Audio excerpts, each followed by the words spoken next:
जैसे कि बच्चे आप लोग देखे थे कल कि हम लोग फिजिक्स में किए थे, जो कंपेरेटिव बेच में हम लोग पढ़ा रहे थे। उसमें देखिए ये चीज कि इससे पहले जो फिजिक्स था वो हम लोग कल तक कर चुके हैं। आज जो है उससे आगे होगा, है ना। कल जो हम बोले थे कि क्लास जो लगेगी दूसरी क्लास वो घर्षण बल से शुरू होगा, मतलब फ्रिक्शन से शुरू होगा। कहां से शुरू होगा? फ्रिक्शन से शुरू होगा। तो इस बात को हम लोग कल किए थे कि फ्रिक्शन पे बातें होगी, बट इसके साथ साथ हमको फ्रिक्शन को जानना है कि आखिर फ्रिक्शन होता क्या चीज है, फ्रिक्शन कहते किसको है, फ्रिक्शन पढ़ते क्यों है, फ्रिक्शन की जरूरत क्या है।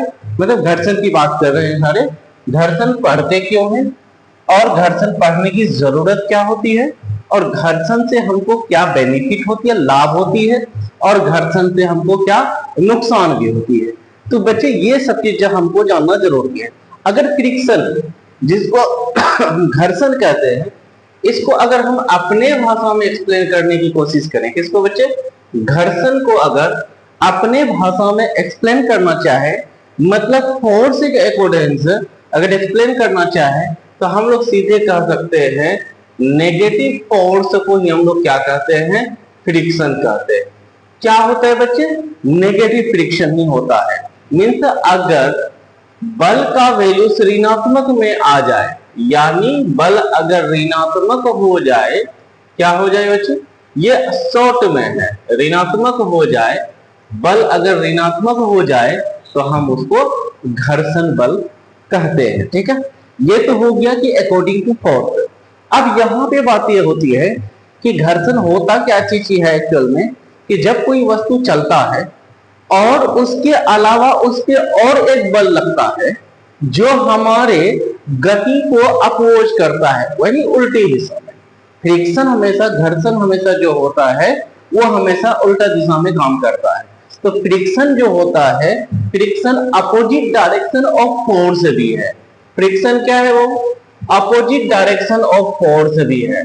फ्रिक्शन किसको बोलते हैं? अपोजिट डायरेक्शन ऑफ फोर्स को भी बोलते हैं। Opposite direction of force, opposite direction of force.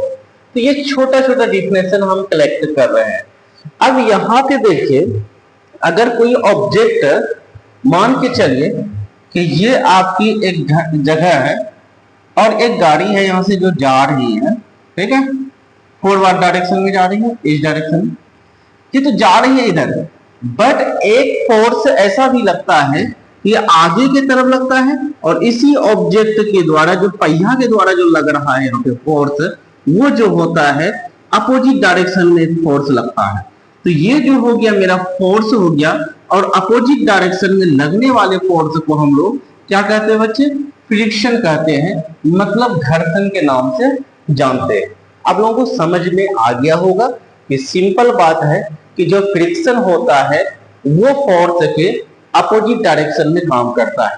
अगर कोई वस्तु का गति जो होता है उसके अगेंस्ट में कोई दूसरा वस्तु काम करेगा, मतलब अगेंस्ट में जो उसका गति होगा, उसी अगेंस्ट वाले गति को अपोजिट दिशा में करने वाले जो बल होगा उसी को हम लोग घर्षण कहेंगे। सिंपल सी भाषा में समझ में आना कि बल अगर ऋणात्मक या विपरीत दिशा में लगने वाले बल को क्या कहते हैं? घर्षण के नाम से जानते हैं। तो ये चीज हो गई बात, ठीक है।